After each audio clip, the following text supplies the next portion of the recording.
I set a champagne glass on the marble counter, the bubbles long gone flat. Outside the tall windows, engines hummed low on my driveway, a line of cars I hadn't seen in a decade. For 10 years, there were no invitations, no calls, not even a holiday card. Yet suddenly, they appeared at my gates like nothing had happened. The house was silent except for my breath. I wondered, not without bitterness, why now? Why after 10 years of absence did they decide I was worth a visit? When I think back to the beginning, it wasn't one sharp betrayal that cut me off from my family. It was the long drip of absence, the small dismissals that wore me down, until I stopped expecting anything at all. I grew up in a small Midwest town, where neighbors knew each other by name, and families gathered every Sunday. My family was loud and bright, but I was the quiet one who slipped into corners, who waited for someone to notice when I came home from school with a ribbon or a story. My parents had their favorites, and it was never hidden. My brother could fail a class and still be called the golden boy at dinner. My sister could miss curfew and still be praised for her charm. I could spend hours studying, performing, achieving, and it barely registered. The clearest memory I carry is of my high school play. I had rehearsed for months, holding on to the thought of seeing them in the front row. That night, the seats reserved for family were empty shadows swallowing the space where I thought their faces would be. I bowed anyway, smiling toward strangers, and told myself it didn't matter. But it did. Every missed birthday piled onto the silence. One year I saved my part-time job wages to buy a small cake with pink frosting, hoping at least they'd share it with me. By evening, the frosting had melted into a slick glaze. They never came home. My father worked late. My mother was at a church meeting my siblings at parties. I sliced a piece and sat by the kitchen window alone, pretending the hum of the refrigerator was applause. As the years stretched on, the pattern deepened. Family vacations happened without me, shared laughter and photographs that appeared later on the mantel. Weddings, baby showers, reunions, I was erased in real time. My absence never explained, never addressed. At first, I tried to bridge the gap. I sent thoughtful gifts, wrote letters, dialed numbers that rang without answer. After a while, I stopped. There was only so much silence I could send my voice into. What haunted me most wasn't the rejection itself, but the casualness of it, the way I was forgotten like a misplaced glove. It wasn't dramatic. It was worse than that. It was ordinary, a quiet exclusion that turned into a wall I couldn't climb. I remember the first time the rejection broke me in a way I couldn't patch over with excuses. It was the summer after I finished college, when a cousin I had grown up with shared bunk beds and whispered secrets with got married. I didn't get an invitation in the mail. I thought maybe it had been lost, so I waited by the front door for days, checking the box again and again, telling myself the postal service could be slow. When the day came, I still held on to hope. I put on a soft dress, just in case, painted my nails in a pale shade of pink. Then I opened my phone and saw the pictures. My entire family stood there in matching outfits, my parents smiling wide in the front row, my brother holding his toddler, my sister tossing her hair back while dancing. The photographs told me what the silence never had the courage to say: I wasn't wanted. I wasn't even considered. That was the moment my chest hollowed out, a weight pressing against my ribs. I dropped the phone onto the couch, sat down on the floor, and felt my breath catch in a way that scared me. I wasn't angry, not yet. I was stunned, like someone had thrown cold water on me and left me to shiver. For weeks afterward, I kept replaying small things, asking myself what I had done to deserve such a sharp edge. Was it because I had chosen a different college? Was it because I was quiet? Did my achievements threaten them somehow? The questions circled me like vultures pecking at my self-worth, until I could hardly lift my head. I sent one last gift, then a carefully wrapped set of wine glasses, with a handwritten card, but no acknowledgement ever came. Not a text, not a thank you, not even a photograph with the glasses on the reception table. Nothing. The silence spread itself like a disease seeping into every corner of my life. When Thanksgiving rolled around that year, I thought maybe they would soften. Maybe the absence at the wedding was a mistake. I drove 4 hours back home with a pie balanced carefully on the passenger seat. But when I arrived at the front door, the windows were lit, and I could hear laughter inside. I knocked. Once. Twice. Nobody opened. My phone buzzed a text from my sister. "It's not a good time." That was all. I stood there on the porch with the pie cooling in my arms, and I realized I was the only one trying. They had decided long ago to erase me, and I was too stubborn to see it. I turned back, left the pie on the porch, and drove away into the cold November night. I didn't cry until I reached the highway. The tears came hard and fast, blurring the headlights dripping down my chin until I pulled over on the shoulder just to breathe. Something in me shifted then. A crack became a break. I told myself I wouldn't knock again. I wouldn't show up where I wasn't wanted. The next Christmas, I spent alone in my rented apartment, a tiny place with peeling paint and a heater that clanged like a heartbeat. I strung lights across the window and ate microwave turkey. Outside, snow fell, and I wondered if they sat around a table without mentioning my name. At night, when the quiet was too heavy, I held my phone and stared at the black screen waiting for it to light up. It never did. The strangest part was how quickly people can adapt to absence. After a year, I learned not to expect calls on my birthday. After 2, I stopped checking my email for invitations. By 3 years, I avoided social media entirely because the photographs were knives I didn't want to feel anymore. I built a shell around myself. It wasn't strength yet, it was survival. But inside the shell, something grew. A determination. If my own blood could not see me, then I would make sure the world did. I started with nothing but a stack of resumes and a suitcase of clothes. I moved out of state, found work where nobody knew my last name, and began again. The first job barely paid enough for groceries, but I took it anyway. Nights were the hardest. I would lie on a thin mattress and stare at the ceiling, wondering if they thought of me at all, if my absence ever left an empty chair. When my paycheck barely covered rent, I took on extra hours, ate canned soup for weeks, and reminded myself this was mine, all mine. Nobody could erase me here. The phone was still silent, but I began to fill that silence with other sounds, the scribble of a pen across a notebook, the click of a keyboard as I taught myself new skills, the hum of late-night buses carrying me to and from part-time shifts. The black screen no longer taunted me. It became proof that I had no ties, no obligations. I was free to become anything I wanted, and yet the bitterness lingered. Every milestone I reached, I imagined what it would have felt like to share it with a family who cared. When I got my first promotion, I went out for dinner alone, raising a glass of wine to my own reflection in the restaurant window. When I saved enough for a better apartment, I carried the boxes up the stairs myself. No siblings there to tease or help. Each time I asked the same question, at what point had I stopped existing to them? Was it gradual, or was there one single day when they all agreed to close the door? That question followed me like a shadow, even as I built my new life. It haunted me, but it also hardened me. Because if they could forget me so easily, then I would learn to live without them. My breaking point became my rebirth. The rejection carved a hollow space, and into that hollow I poured every ounce of ambition I had. And for the first time, I stopped chasing their approval. I chased my own. I began climbing toward independence with hands that still trembled from the cold of rejection. My first city was far enough that I couldn't drive home in a single day, which was exactly the point.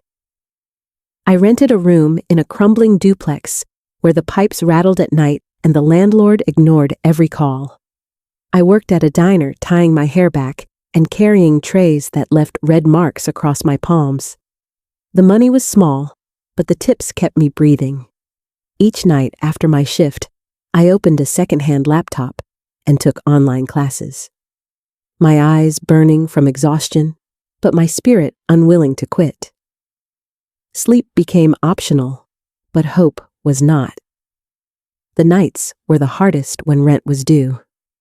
I remember one week where I lived on crackers and peanut butter counting coins before heading to the grocery store.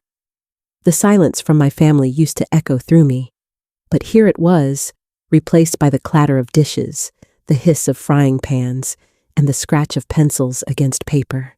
The world no longer asked me to prove my worth to them. It asked me to prove it to myself. I learned to walk into rooms where no one knew my history and introduce myself without apology. I picked up temp jobs, filed papers in dusty offices, folded clothes in retail stores. Each paycheck became a building block, small but steady. When a local tech startup needed someone to answer phones, I said yes, even though I barely knew how to manage spreadsheets. Within weeks, I was staying late watching how the developers worked, asking questions no one thought I'd understand. I filled notebooks with diagrams and half-legible notes, a collection of dreams written in ink that smudged under my tired hands. One winter, when the heater broke in my duplex, I slept in my car with a blanket pulled to my chin, my breath fogging the windows. I told myself it was temporary, that I wouldn't always be cold. And I was right. That same year, the startup offered me a real position, and with it came the first taste of stability. I carried my leather planner everywhere, its pages filled with lists, receipts, and small victories. It wasn't pretty, but it was proof. Proof that I could claw my way upward without anyone pulling me. Proof that the silence I once feared could be turned into space where I planted my own life. Success crept in slowly, almost shy at first, until one day I looked around and realized my life no longer resembled the one I had started with. I moved from the duplex with its rattling pipes into a one-bedroom apartment with hardwood floors that gleamed under the morning sun. For the first time, I bought furniture that wasn't secondhand, just a small couch and a sturdy table, but they felt like symbols of permanence. My career advanced as the startup grew, and when it eventually collapsed under its own ambition, I had already gathered enough knowledge to step forward on my own. Launching my company was terrifying. I invested every cent I had saved, working 16-hour days, surviving on black coffee and determination. There were weeks I thought it might crumble, but then came the first client who believed in me, then the second, then a chain of contracts that pulled me out of fear and into something steadier. With each deal signed, I felt my independence harden like steel. The upgrades in my life matched the steps in my journey. From that first apartment, I moved into a penthouse with wide windows overlooking the city, a view that reminded me daily of how far I had climbed. Eventually, the penthouse became too small for my ambitions, and I bought an estate on the edge of town, acres of green stretching around a house with white stone walls and a pool that reflected the sky. I filled it with books, soft rugs, and magnolia trees in the garden. The house felt alive with possibility, though often quiet. In all those years of climbing, the silence from my family never broke. No congratulations, no questions, no acknowledgement. Every Christmas, I sent cards anyway. Photographs of places I had traveled, small notes of hope written neatly. None were returned. I lined them up one year on my mantle, all addressed in my own handwriting, and the emptiness of it struck me. Still, I kept building my own rituals. I lit candles on my birthday, opened champagne for promotions, planted flowers in spring. Alone, yes, but not broken. The estate became my sanctuary, proof that I could grow a world where none had been given to me. The irony was that the larger my world became, the smaller their absence felt. By the time I walked the halls of my own home, I no longer wondered if they would ever come back. I believed they never would. It was a late summer afternoon when the silence broke in the most unexpected way. I was standing by the wide glass doors that opened to my garden, a book in my hand, when the hum of engines drifted up the driveway. At first, I thought it was a delivery, maybe contractors arriving without notice. But as the line of dark SUVs and family sedans came into view, my heart lurched. The gates opened, and out spilled faces I had not seen in a decade. My parents stepped out first, my father shading his eyes against the sun, my mother clutching her purse as though she were arriving at church. Behind them came my brother, taller, heavier, his wife tugging a child by the hand. My sister emerged in oversized sunglasses, already glancing around with the air of someone appraising property. Even distant cousins followed their voices carrying across the lawn. It felt unreal, like a dream stitched out of old memories, except here, they were climbing my steps as though the 10 years of silence had been a pause, not a decision. They didn't knock. They simply opened the door when I hesitated too long. Their voices echoed against the high ceilings, marveling at the chandeliers, the polished stone, the paintings on the walls. Someone whistled low, another laughed, and said, "You've done well for yourself." The words sounded less like praise and more like an accusation. My father patted the marble counter as if testing its worth. My sister opened the fridge without asking, commenting on the imported wine. Children ran into the library, scattering books I had carefully stacked. I stood still, gripping the stem of a champagne glass I had left untouched earlier, its contents flat, but suddenly significant. They looked at me as though I were a hostess instead of their blood. "Family is family," my mother said at last, as if those 3 words erased a decade of silence. Then came the questions cloaked in casual tones. How many rooms? How much did it cost? Who would inherit when I was gone? Beneath every smile was a hint of entitlement, as though my survival, my success, had been built for them to eventually claim. I felt rage simmer under my ribs, but above it all was calm, a stillness that surprised me. I realized in that moment that I wasn't the abandoned girl anymore. I was the woman who had built this life, and I didn't owe them a single inch of it. The air inside my estate grew thick with voices that didn't belong, laughter that grated against the quiet I had worked so hard to preserve. My sister leaned against the kitchen island, tapping her manicured nails on the marble, as if testing whether it would chip. "You must be lonely in a place this big," she said, her tone a mixture of envy and condescension. My brother strolled through the living room, running his hand along the leather sofa, as though he were already claiming it. Children darted between rooms, their shoes scuffing the floors I had polished with care. I stood rooted in place, the champagne glass still in my hand, its weight grounding me. For a moment, I wanted to laugh. After 10 years of absence, this was how they returned, not with apology, not with recognition of the years they had stolen from me, but with expectation. They wanted something. I could feel it before they even asked. "You've done well," my father finally said, settling into a chair as if it had been waiting for him all along. "And you know, families should look out for each other." My mother nodded, chiming in with practiced sweetness. "We always knew you'd land on your feet. Now it's time you gave back." Gave back. The words struck me like a stone to the chest. They were rewriting history with the ease of turning a page. In their version, I hadn't been the forgotten daughter left off guest lists and family calls. I had been on some kind of journey, and now that I had returned wealthy, it was their turn to collect. My sister smirked. "You could hire me at your company. I've been thinking of making a change." My brother added, "A loan wouldn't hurt. Just a little help until we get settled." Cousins whispered about spare rooms, inheritance opportunities. Each request dropped into the air like pebbles in a jar, and the sound grew unbearable.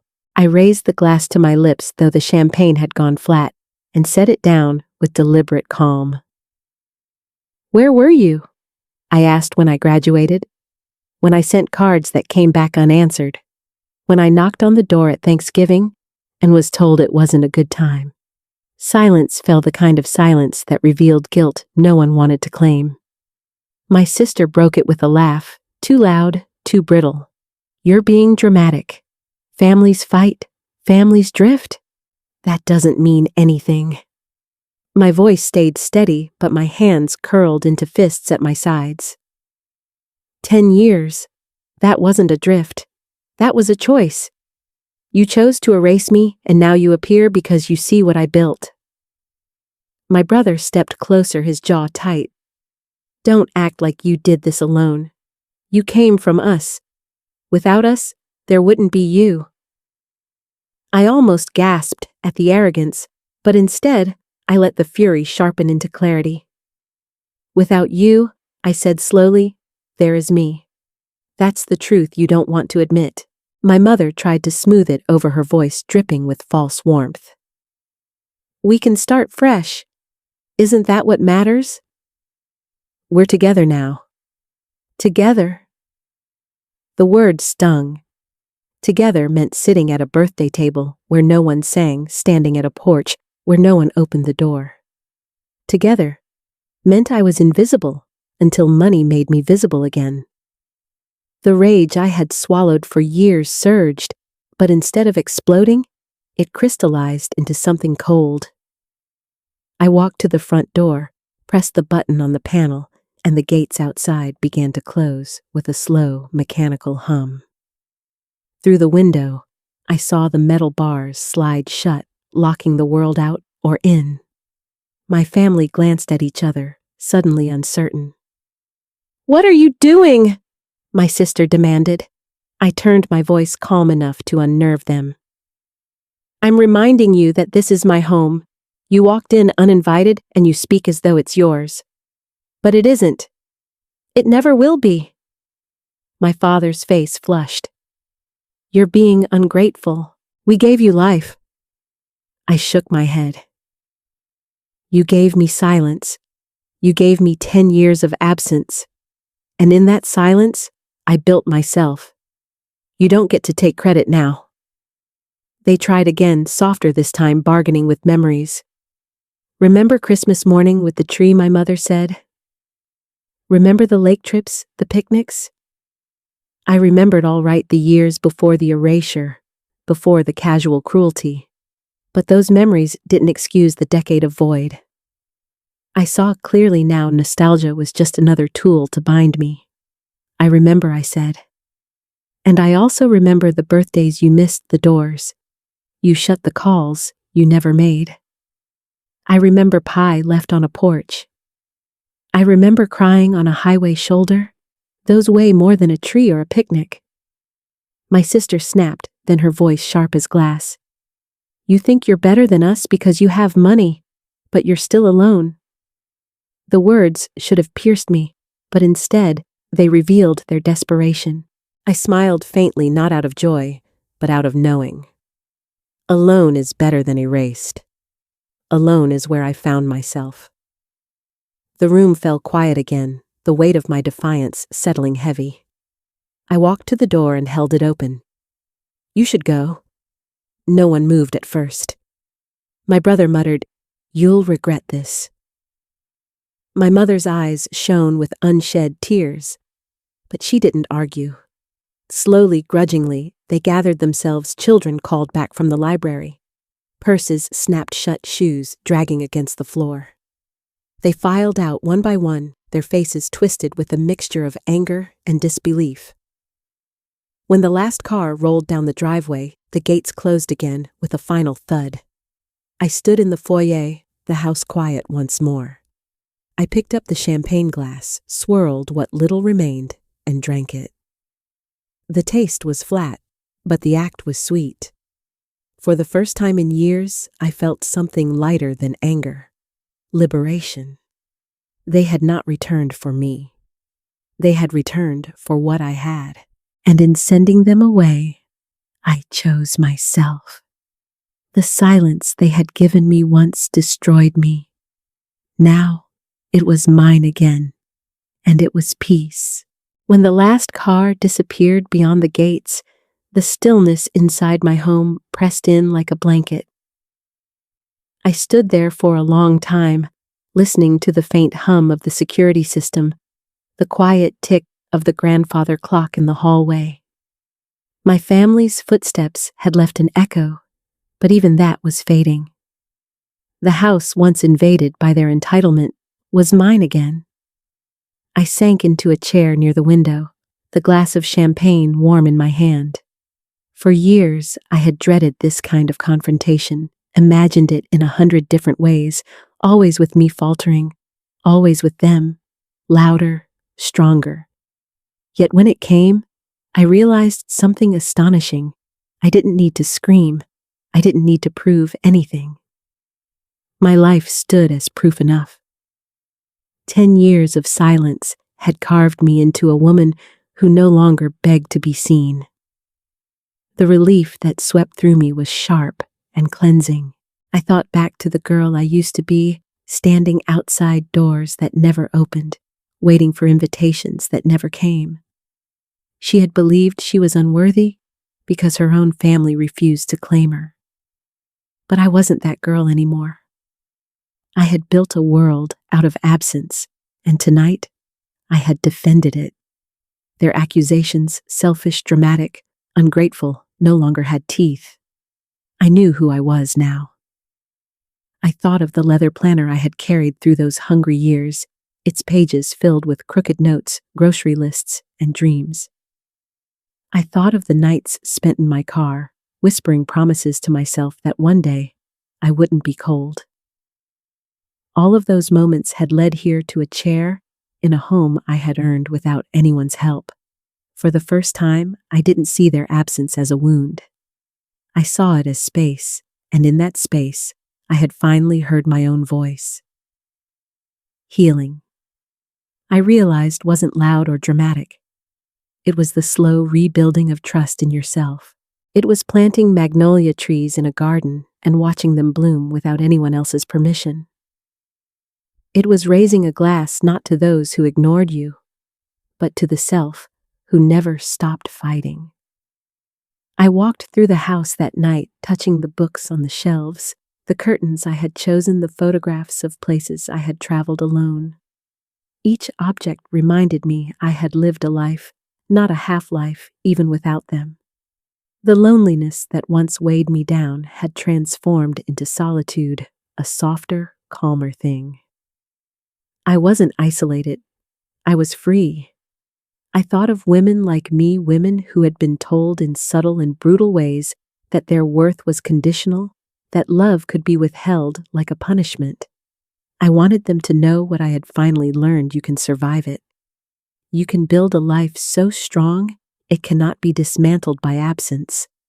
You can walk through an empty room and still feel whole. As I stood in the kitchen, I poured a fresh glass of champagne, this time sparkling alive with bubbles. I raised it not to family, not to the ghosts of expectation, but to myself. To the girl who once wept on a highway shoulder. To the woman who had turned silence into sanctuary. To the future that was finally hers. They didn't lose me today, I whispered into the quiet. They lost me 10 years ago. And with that, I let the night settle around me. The estate was silent once more, but it was a silence I welcomed, a silence I had earned. It was not emptiness. It was freedom.